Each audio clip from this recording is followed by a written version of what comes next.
Hi, how are And you? thank you for joining us on ParaAmera tonight. Thank you for having me. I'm really excited. No problem. I guess we should start this off with how are you doing? I am actually doing really good. How are you? Pretty good as well. Yeah, how So, are you holding up with the quarantine and everything? really good, actually. Though I have been stuck with my siblings, so Yeah, they're all I, younger than me, so it's a bit hectic, a little bit crazy. yeah, I have two kids, so I can understand being a little hectic, a little crazy. Yeah. How old are your kids? I have a 10-year-old and a 5-year-old. Ooh, yeah, that can get a little hectic there. Both boys, so it's like WWE all the time at my house. Yeah, You know, yeah. down, all types of stuff. Oh, yeah. Can't get worse than that, though. Hey, at least they're not the same age, though, because then they'll start arguing over everything even more. That's true. So Yeah. I'm lucky in that sense, right? Yeah. A little bit. Though it could be interesting. A little bit interesting to have Yeah. two always arguing, fighting around. Yeah, At least they know that they have a best friend for life. that's true. hmm Yep. I want to ask you, like, how'd you get into, like, ghost hunting and all that? Like, how'd you get started with it? So when I was 8 years old, I had my first paranormal experience. I woke up in the middle of the night to someone at the foot of my bed, and they were kind of dressed in like period clothing. They had like a bonnet on. Um, the next morning, I told my mom about it. She didn't really believe me. Uh, then the following night, my sister woke up to the same person at the foot of her bed. And Oh, she told mom, and then our mom started to kind of believe us. And then after that, when you're 8 years old, there's only so much you can do. So I couldn't really, get into investigating that, or it's just one of those things. You have a crazy experience. But I was always really intrigued by it because um, when you see something that's not there, or you think it shouldn't be there, you get a lot of questions. So as I got older, me and my sister, when I was around 20, started investigating and going to different ghost hunts and events. And then eventually we ended up she was ended up reaching out to Riverbend Paranormal, which Brian Murray, right. uh, best friend, and he's on Ghost Hunters with me. He is actually the co-founder of Oh, Riverbend Paranormal. She went on an investigation. She asked me if I wanted to go. I told her no. I'll let you go first and make sure it's not a cult. And if not, then I'll go ahead and come with you. And she went. She had an amazing time. She joined the team, told me how great everyone was. And then I went on an investigation with them. And then um, eventually ended up joining the team as well. The funny thing about it is when Brian first heard about me, my sister told him that, hey, I want to bring my little sister along. He didn't want anything to do with me. And now we're oh. best friends. So I was like, how about that, huh? That's My amazing. turn. Because now we talk every single day and we hang out and, you know, we're two peas in a pod. We're so close to not even funny. I'm like, you didn't even want me around to begin with. Oh my god, So that's amazing. That's such a twist of events right there. I know, right? Like I don't like this But yeah, person. I don't want them anything to do with them. And then just suddenly, like, yes, you. Just like he I'm didn't best friends even with know you. me, though. He Yeah. hadn't even met me yet. He just didn't want to meet me. Like I So, already have to deal with your sister. I don't know if I want another one of you. Maybe I right? don't I know. think that was probably more the case. Yeah. And yeah, and me and my sister's still a part of Urban Paranormal, and she investigates. And we actually, all of us are going to investigate tomorrow night. And I'm really excited because I haven't got to investigate with my sister in almost a year. Ooh. So that's gonna be Well, really fun for you. yes, I am. I'm super pumped about it, and I'm looking forward to it. I So, can tell. Well, I hope you and your sister have like a great time, man. Um, so you said that you've been doing or like your first experience was when you were 8, right? So you've yes, been going on paranormal investigations since you were 8 then as well? Or when did you no, start doing that? since I was about 20. Okay. Yeah. So It's a bit of an age gap. a little over a decade I've been Okay. doing it. Okay, but you've been interested in the paranormal since probably then, I'd Yes, I've say. always been interested. Yeah. Yeah. I was always, when I was younger, I was interested in, ghosts and vampires and werewolves and witches and all of that, the cult and all of that stuff, Yes. which at that age, that's weird things to be interested Yeah, no, same here, same here. I'm in, 17, I'm still interested in that type of stuff. And I only recently started telling my friends like about like paranormal and all that. And I recently brought them to an abandoned asylum. Sometimes just walking around abandoned buildings is half, I think it's half the fun. It, Getting to take a step back into history sometimes, go to these different buildings and picture them of like what they used to look like and compared to what they look like now and think about what went on there. So, right? Like I just find it like so interesting. And like especially when it's like kind of like overgrown too and you can kind of see like nature taking over. It's actually really pretty as well. What would you say is your most favorite like experience with the paranormal? oh, my most favorite experience. Um, that's a tough one. I will say, um, so I think one that stands out to me a lot, um, which I don't tell it very often, which is funny because it is one of the ones that stands out to me, but it's never the one that I share, which is crazy. My sister and I actually invested in the YMCA. And we were going around on the tour. They were kind of letting us know where everything was. And we walk into this room, and I walk by this doorway, and there's a lady leaning against the door. And I say, "Oh, excuse me," like, because I stood in front of her. I said, "Oh, I'm sorry, excuse me." And she just like looked at me, and her head followed me when I moved over. And my sister came in and she stood right in front of her. And I said, "Jen, don't be rude. Like you're standing in front of people." And when I pulled her, the lady disappeared. Oh gosh. Yeah. That's terrifying. And I went like, my eyes got big and I kind of like took a step back. And my sister's like, "What?" She's like, "You look like you just saw a ghost." I'm like, "I think I I did." think I just did. And the room that she was leaning against the door, there was no way to get out of there. No one else in the I looked in the group, no, she wasn't there. I asked if there was a lady that resembled the one that I had saw, and no one had seen her. So it was kind of crazy. The weird thing about it was I remember her like from here up. That's all I really paid attention to. She had like this white top blouse on that had like came up a little bit, like maybe this much up your Okay. neck. Um, and she was thin and her hair was pulled back in like a ponytail and it was brown. And come to find out, that area, there were claims up there is that they seen a dance teacher. And this lady looked like she could have been a ballerina. So I was like, maybe that was who I saw. I It don't know. might be. Yeah. So that one stood out to me because the detail that I saw was Yeah. crazy. The other paranormal experience that we had, I don't know if you saw it or if you've seen it, was when we were in Clifton, Arizona, and we had the EMCCD camera and those light anomalies. Right, It yes, I saw that was amazing. those. Uh-huh. That was amazing. It was so crazy because I was seeing it on the monitor, but when I would look at the other camera, I couldn't see it on that when our lockdown camera.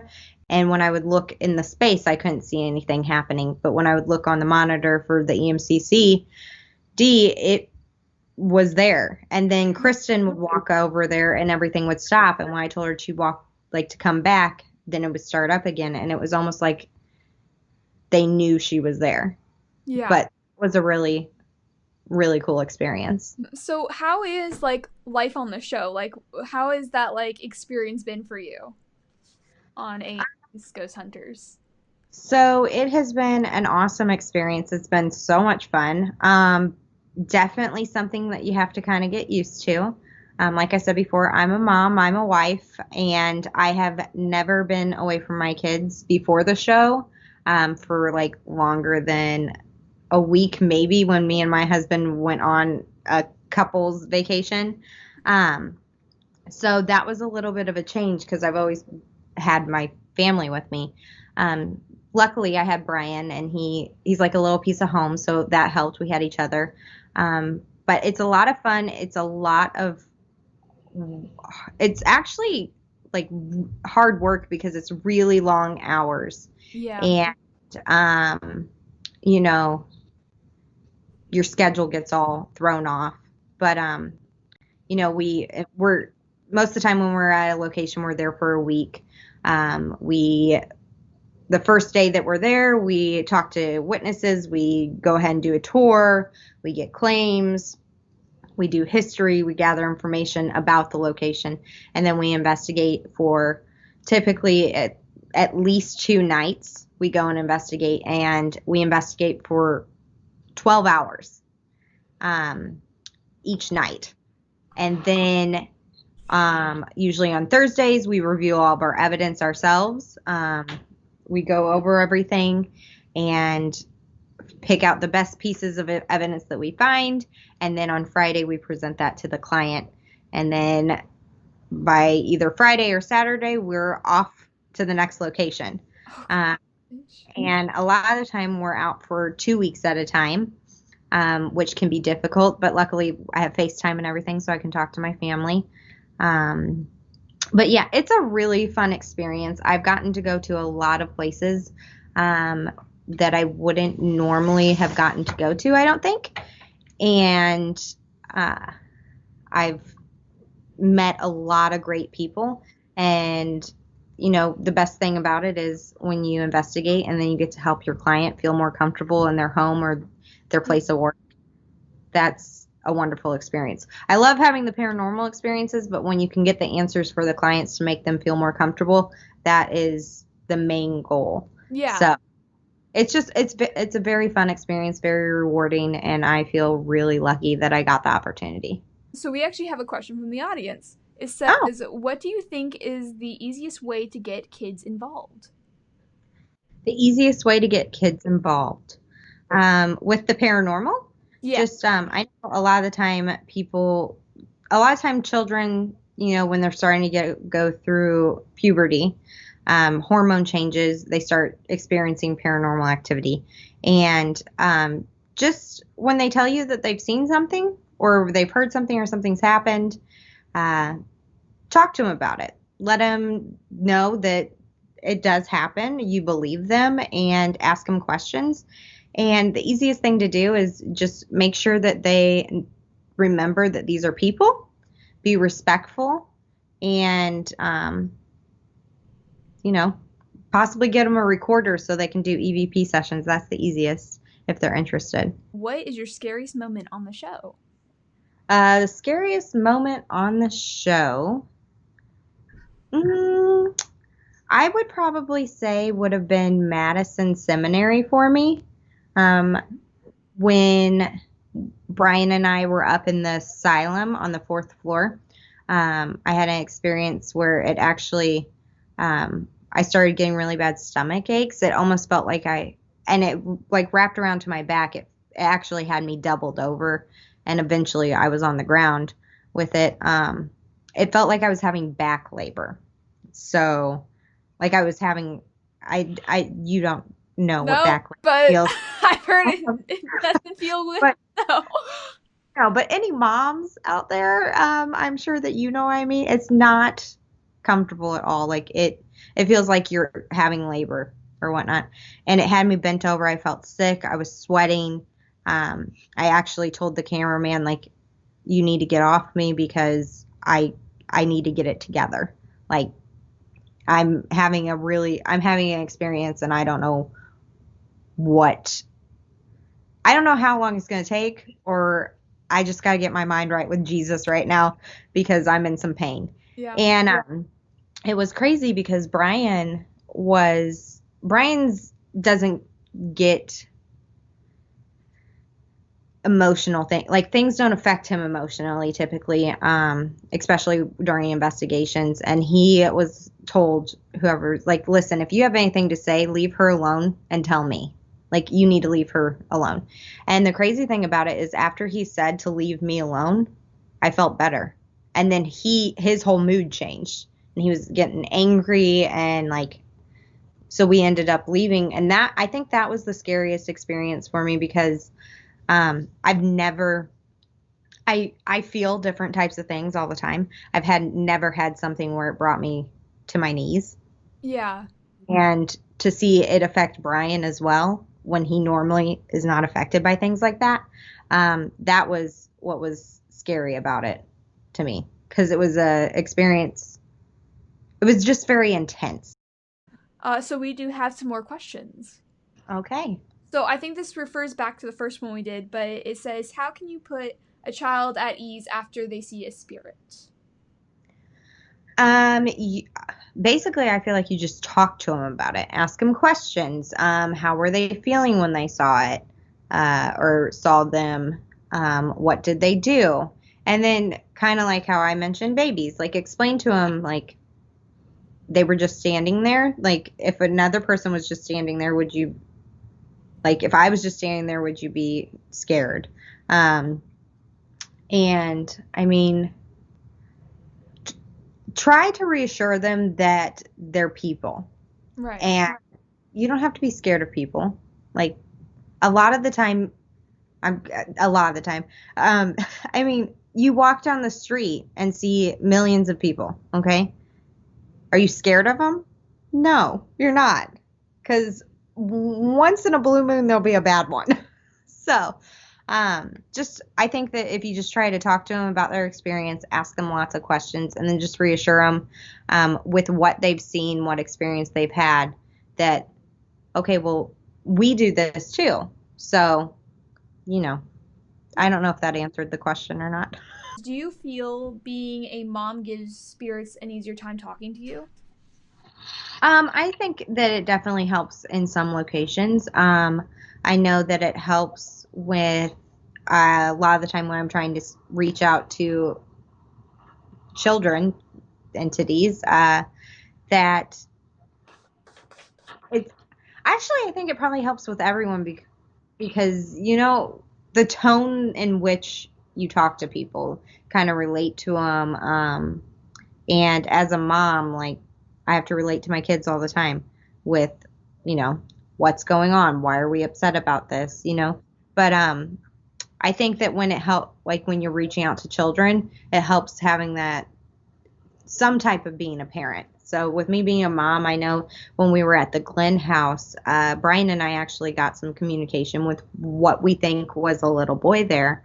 And we were talking about, you know, are you the person that's opening the presents? Are you the one that's moving the tree? Like not the tree, but the ball.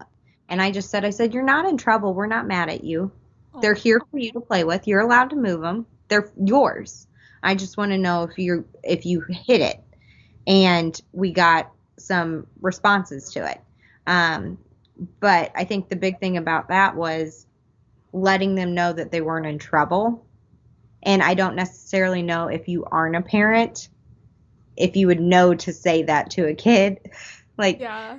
I mean, like if you don't have kids, you don't necessarily think letting them, they're not going to answer something if they think they're going to get in trouble, right? Yeah. Well, I mean, I've worked at vacation Bible schools before, so Uh-huh. I constantly deal with like children all the time, and they usually fight and argue around me, usually to hold my hand or something, but or like they'll be fighting over the last piece of a cookie and we'll have to like resolve this. So I kind of understand that there.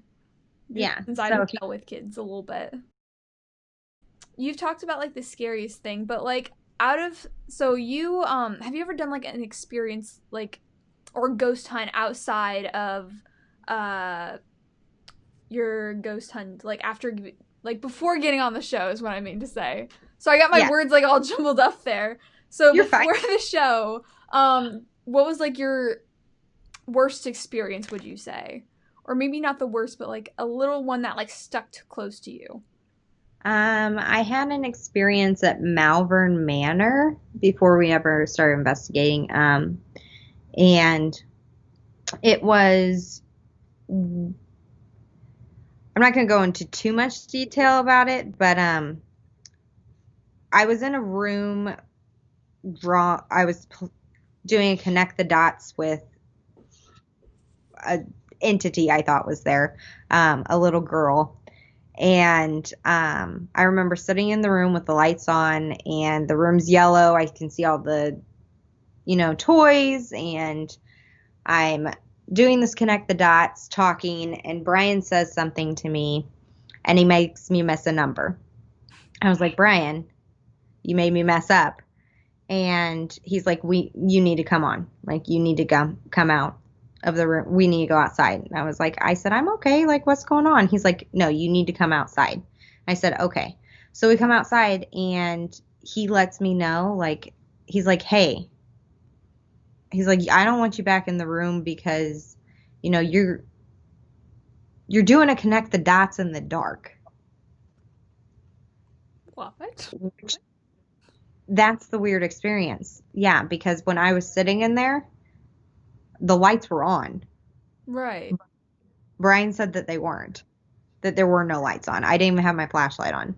So that was like, that's an experience that stuck out to me because I'm like, huh. He's like, you were doing a connect the dots in the dark. And he's like, and when I looked, he's like, the number you told me I made you miss, you had missed. He's like, the rest of them were perfect. So that was like a strange experience that stuck out to me. But I plan on going back to Malvern Manor fairly soon because I have questions. I would say you should have some questions if that happened. Are there actually places that you would never go back to? I haven't came across one yet. Well, that's good.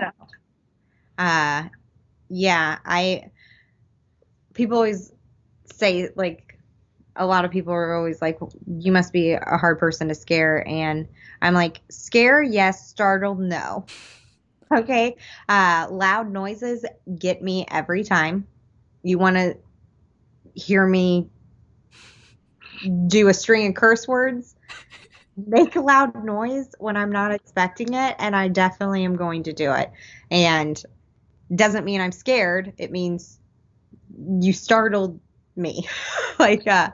but I haven't had an experience where I've ran out or anything like that yet. I typically hold my ground. I may get uncomfortable. Yeah. But yeah. So I have one of my friends. She's always trying to scare me. Like she's like jumping out or something. And I just look at her and she's like, I don't know why I even try this. She's like, you're a ghost hunter. She's like, you go into creepy places all the time for fun. She's like, so me trying to jump out and scare you isn't really going to do anything. I said it might get you hit. Yes. I do really appreciate you coming on with us tonight. Well, thank you so much for having me. I had fun. I had so much fun too. Yeah, it was really nice to meet you.